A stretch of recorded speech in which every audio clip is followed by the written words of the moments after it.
Hello everyone, welcome back to my YouTube channel. आज सकाळचा नाश्ता होता मुगाची कचोरी, चटणी आणि नारळाची बर्फी.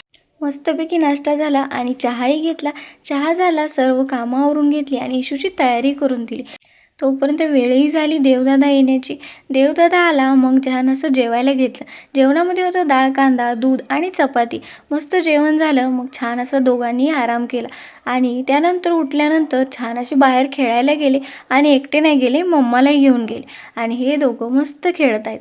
सायंकाळ झाली, पप्पा घरी आले. चला तुम्हाला बाहेर घेऊन जातो.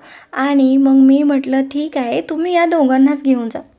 आणि ते घेऊन गेले अय्यप्पा स्वामीच्या आरतीसाठी आणि प्रसादासाठी. तिथे गेले. इशूचे सर्व फॅनच आहेत, कुठेही जा तिचे खूप फॅन आहेत.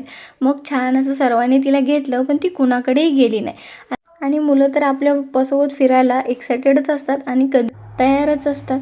आणि मग दोघेही गेले. छान असं पप्पाने दर्शन घेतलेलं पाहिलं आणि आपणही छान असं दर्शन घेतलं. आणि इशूला तिथे भेटले तिचे काका. एवढ्या दिवसातून पाहूनही ती त्यांच्याकडे गेली आणि त्यांच्यासोबत बसलीही. आणि तिथे छान अशी आरती झाली.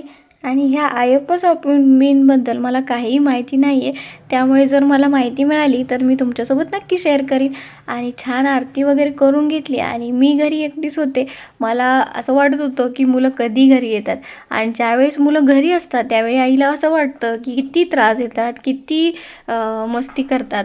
पण मुलं ही आपल्या घरीच असलेली कधीही बरी आणि त्यांनी आपल्या सोडून कधीच जाऊ नये. आम्ही दोघं तर नेहमीच म्हणत असतो की आपली मुलं कितीही मोठी झाली ना तरी आपण कायम त्यांच्या सोबतच राहायचं आहे.